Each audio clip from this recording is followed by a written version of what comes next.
밀양의 달빛, 그리고 아랑의 울음. 밀양 영남로에 깃든 전설. 경상남도 밀양. 밤이면 달빛이 강물 위로 흐르고 그 위에 영남루가 고고하게 서 있습니다. 수백 년이 흘렀지만 이 누각에는 여전히 한 여인의 이야기가 살아 숨쉬고 있습니다. 억울함에 목숨을 잃은 한 소녀. 그리고 그 원혼이 직접 진실을 밝힌 믿기 힘든 이야기. 오늘 밤 우리는 밀양의 달빛 아래로 걸어 들어갑니다. 그곳에서 아랑을 만나러. 조선 중기 밀양 부사의 저택에는 한 소녀가 살고 있었습니다. 이름은 아랑. 사람들은 그녀를 이렇게 기억합니다. 눈빛이 맑고 마음씨가 고왔다고. 글을 읽고 시를 짓고 백성들에게 은혜를 베풀었다고. 아버지는 그런 딸이 자랑스러웠습니다. 백성들은 그녀를 보며 저런 딸을 둔 부사나리 복 받으셨네라고 말했죠. 하지만 아름다움은 때로 화를 부릅니다. 누군가의 욕망을, 질투를, 광기를 깨우기 때문입니다. 그리고 그 어둠은 이미 관아 안쪽 어디에선가 꿈틀대고 있었습니다. 관아에는 통인이라 불리는 하급 관리가 있었습니다. 그는 아랑을 보았고 그 순간부터 그녀를 손에 넣고 싶다는 욕망에 사로잡혔습니다. 하지만 그는 신분도 낮고 얼굴도 평범했습니다. 그래서 그는 비열한 방법을 택했습니다. 통인은 아랑의 유모에게 접근했습니다. 달이 밝은 밤 영남로에서 달 구경을 하게 해주시오. 그저 문 밖까지만 데려다 주시면 됩니다. 그리고 동전 몇 잎을 쥐어주었죠. 유모는 망설였습니다.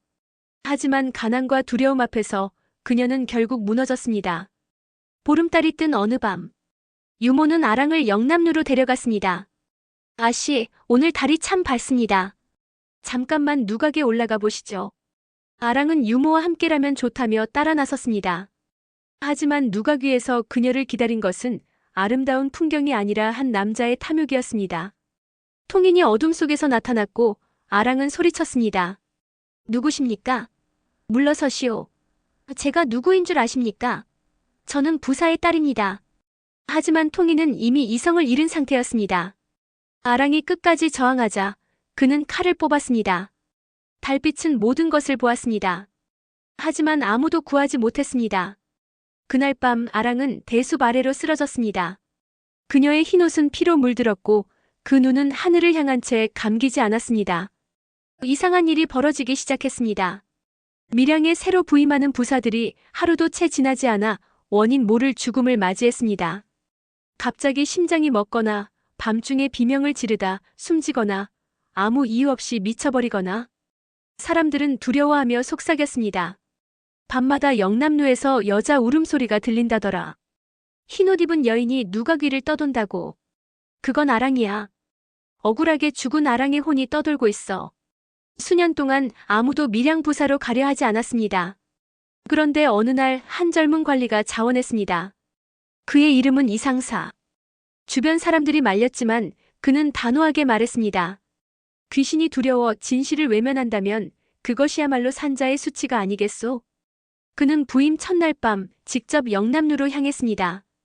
귀신이든 원혼이든 나는 두렵지 않소. 그대가 억울하다면 내게 말하시오.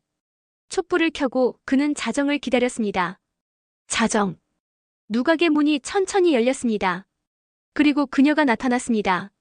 머리를 풀어헤친 흰옷의 여인. 가슴엔 선홍빛 피가 마르지 않은 채 번져 있었습니다. 나리. 그녀가 떨리는 목소리로 말했습니다. 이상사는 놀라지 않고 차분하게 물었습니다. 그대가 아랑이요? 그러하옵니다. 저는 밀양 부사의 딸 아랑이옵니다. 유모가 저를 속여 이곳으로 데려왔습니다. 그리고 통인이라는 자가 저를 겁탈하려 했습니다. 저는 끝까지 거부했고 그는 칼로. 그녀는 울먹였습니다. 날이 제 몸은 이 대숲 아래 묻혀 있사옵니다. 부디 이 억울함을 풀어주소서. 그래야 저는 편히 눈을 감을 수 있사옵니다. 바람이 멈췄습니다. 촛불이 흔들렸습니다. 그리고 그녀는 사라졌습니다. 이상사는 즉시 수색을 명했습니다.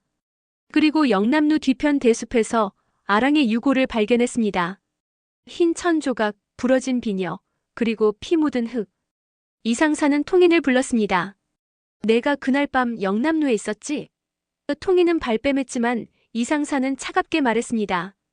거짓말을 하면 하늘이 알고 땅이 안다.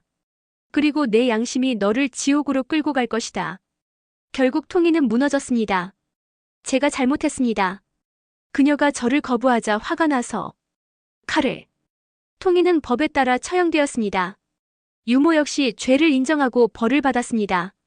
그리고 그날 밤부터 밀양에는 더 이상 귀신의 울음소리가 들리지 않았습니다. 이상사는 아랑의 혼을 위로하기 위해 영남루 근처에 아랑각을 세웠습니다. 그곳에는 매년 제사가 올려지고 하얀 꽃과 향이 놓입니다. 사람들은 지금도 말합니다. 달이 가장 밝은 밤이면 영남루 위에 흰옷 입은 여인이 서 있다고 해. 그건 아랑이야. 이제는 평온한 얼굴로 달빛을 바라보고 있을 거야. 아랑의 이름은 슬프지만 아름답습니다. 그녀의 억울함은 정의로 밝혀졌고 그 혼은 마침내 달빛 속으로 돌아갔습니다. 지금도 밀양의 달은 밝습니다. 그 빛은 수백 년 전 그날 밤을 그리고 한 소녀의 용기를 비추고 있습니다. 정의는 사라지지 않습니다. 진실은 언젠가 밝혀집니다. 그리고 억울한 혼은 반드시 구원받습니다. 현재 아랑의 이야기는 여전히 살아 숨쉬고 있습니다. 영남루는 국보급 문화재로 지정되어 밀양강을 굽어보며 오늘도 그 자리를 지키고 있습니다. 600년 된 누각 위에 서면 그날 밤 아랑이 본 달빛과 같은 풍경을 볼 수 있습니다. 영남루에서 멀지 않은 곳에 자리한 아랑각에는 지금도 하얀 꽃과 향이 놓입니다. 매년 5월이면 밀양은 아랑축제로 들썩입니다. 화려한 퍼레이드가 거리를 누비고 아랑의 이야기를 재현한 연극이 상연됩니다. 밤이 되면 밀양 강변에서 등불 행사가 열리는데 수천 개의 등불이 강물 위로 떠내려가는 모습은 마치 아랑의 혼을 위로하는 듯합니다. 수만 명의 사람들이 이 전설을 기억하기 위해 밀양을 찾습니다. 슬픔은 시간이 지나도 잊히지 않습니다. 하지만 그 슬픔이 축제가 되고 기억이 되고 문화가 될 때 그것은 단순한 비극을 넘어서 우리 모두의 이야기가 됩니다. 아랑은 이제 밀양의 상징입니다. 정의를 잃지 않는 도시, 억울함을 외면하지 않는 사람들의 상징입니다. 만약 당신이 밀양을 방문한다면 영남루에 올라 밀양강을 내려다보세요. 아랑각에 들러 조용히 손을 모아보세요. 그리고 매년 5월의 아랑축제에 참여해보세요. 그곳에서 당신은 느낄 것입니다. 전설은 과거에만 머물지 않는다는 것을, 그것은 지금 이 순간에도 살아있다는 것을. 이것이 밀양의 전설, 아랑 이야기입니다.